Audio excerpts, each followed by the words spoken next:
Welcome to Garden Wise Adventures. My name is Malie and we're here on another glorious evening. I live in Utah, zone 6/7, and it's the beginning of September, and right behind me I have my Paw Paw tree. Now, maybe not a lot of you have heard that Paw Paws grow in Utah. Some of you have. I know there's quite a few people that are starting to attempt to grow Paw Paws, and some people who've grown them for longer than I have. But let me tell you a little bit about Paw Paws and show you why September is such an exciting time. Now, this is my Davis Paw Paw tree. This was planted in 2007 or 2008. It was probably planted in 2008. And it took a long time to be able to get a harvest. Paw Paw trees normally grow on the East Coast. They're native in the United States and grow on the East Coast in more boggy conditions and in shadier conditions. So when you first plant Paw Paw trees in Utah, you're planting them into conditions that are not optimum for them. So let me show you what I do to make it a little bit better. In the meantime, gratuitous pictures of Alien, who ambushes our hummingbirds, right here.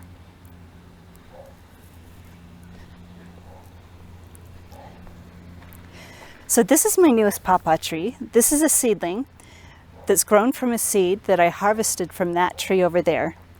And Paw Paws, to give them the conditions that they need to be shaded for the first 2 to 3 years of their life. So if you can see down there, there's a little tiny tree, a little tiny seedling that was planted earlier this spring, and it is shaded with 50% shade cloth. Now, I will take the shade cloth off in the winter. They're very winter hardy, so I don't have to worry about cold hardiness. It's just the sun hardiness. Now, after shading these for 2 or 3 years, let me show you what the Paw Paw trees will look like. So this right here is a 4-year-old Paw Paw tree. This is a grafted variety that I purchased, and I can't remember where I purchased it from. It was an online seller. And this is a sunflower Paw Paw. Now, this was shaded for the first 3 years of its life, just like the one that I showed you over there. And another thing you have to think about with Paw Paws is you have to water them regularly. Paw Paw trees do not go without water at all. They don't like to dry out, especially when they're young. So this Paw Paw tree right here gets watered once a week, deeply. I do it with a hose because everything around it gets watered every 2 weeks. And this Paw Paw tree over here gets hand watered twice a week. Now, I made a mistake with my more mature Paw Paw tree. This used to be surrounded by grass, and it was getting watered with the grass 2 or 3 times a week. And then when I switched this out to a more water-wise landscape, I switched this tree with everything else, not thinking about its water needs. So as you can see, it has suffered a little bit, and now that I've figured it out, I just drag a hose over here once a week and deep soak this also. So I just let the hose trickle on it for about an hour. And because of all of the care that I give these Paw Paw trees and all of the effort, we have a harvest. Now, most Paw Paw trees are not known to be self-fertile. They usually require a pollinizer close by. Now, this tree has never had a pollinizer close by. None of my other trees are old enough to flower yet, but it's given me anywhere between 6 and 12 fruits for the last 8 years. So at least this Davis seems to be at least partially self-fertile. I'm hoping for bigger harvests as soon as my other trees are old enough to start flowering. Now you can see how big these Paw Paws are. It's absolutely time for them to be ripe, but I don't ever pick them off the tree. What I do is this time of year, starting mid-August, because it can ripen as early as mid-August, I start looking on the ground. And lo and behold, what did I find? A ripe Paw Paw. Isn't that beautiful? Let's see if we can find any more. So just look, it's like an Easter egg hunt. Aha! We've got another one.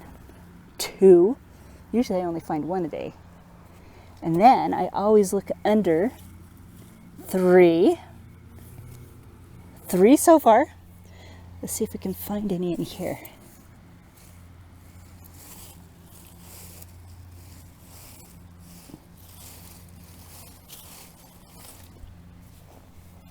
So after all my looking around, I've only found 3.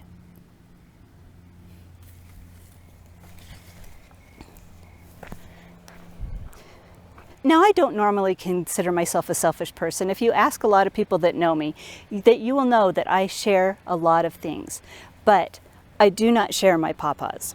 Paw Paws are a very rare and very beloved commodity for me, so I do not share these, so please don't even ask for a taste because I don't give tastes of Paw Paws. But I will take you inside and we'll show you what they look like and give you a taste test where I get to be the one to taste them. Now, Paw Paws do not last very long. Even if you leave them on a counter for the day, then it changes the flavor a little bit and they start to go rotten. So you don't ever see these in grocery stores because they really do not hold well.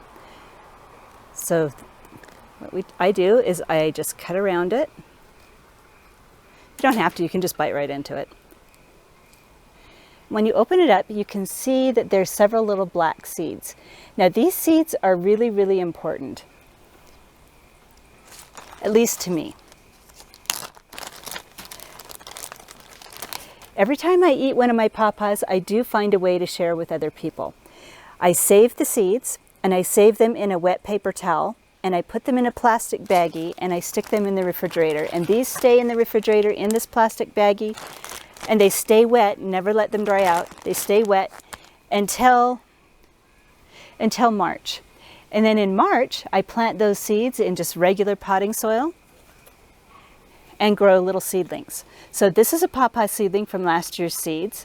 It just sprouted here just a couple of months ago. It can take a long time for Paw Paw seeds to sprout. Sometimes they don't sprout until July, even when I planted them in March. So don't give up and stop watering your pots when you start Paw Paw seedlings. Now, I just barely put this outside. It is starting to get a little bit of burn.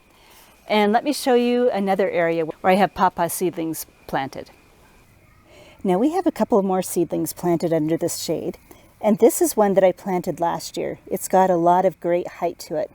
This is a seedling from seed from one of my trees, as is this one that was planted this spring.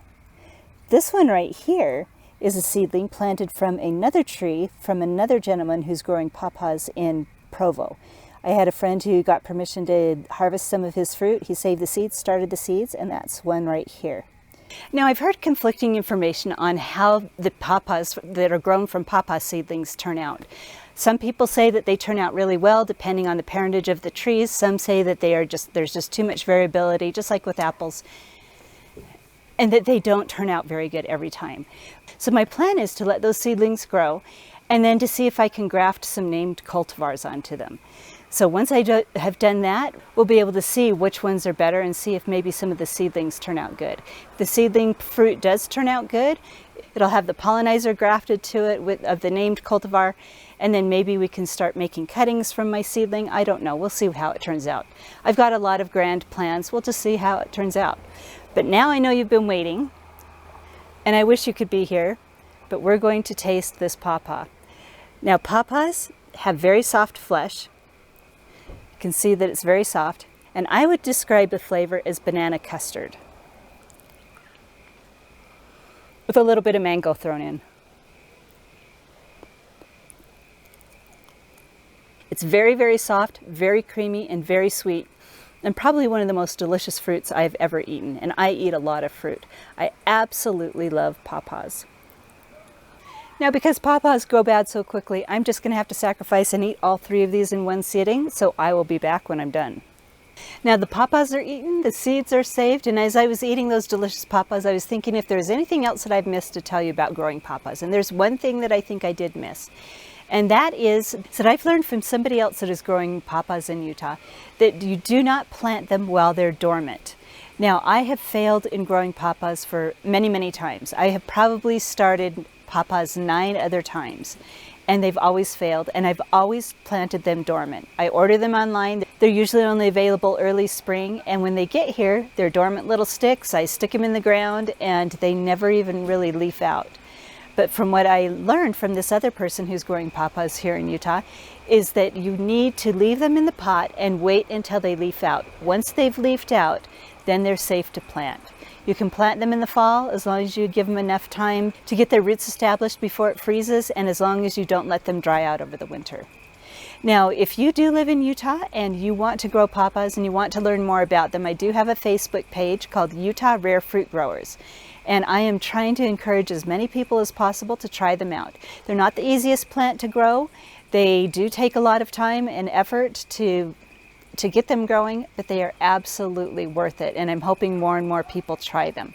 So if you've been growing Paw Paws, especially like in the Southwest, or in Utah, Idaho, Colorado, anywhere like that, I would love to hear about it and hear what you've done to be successful.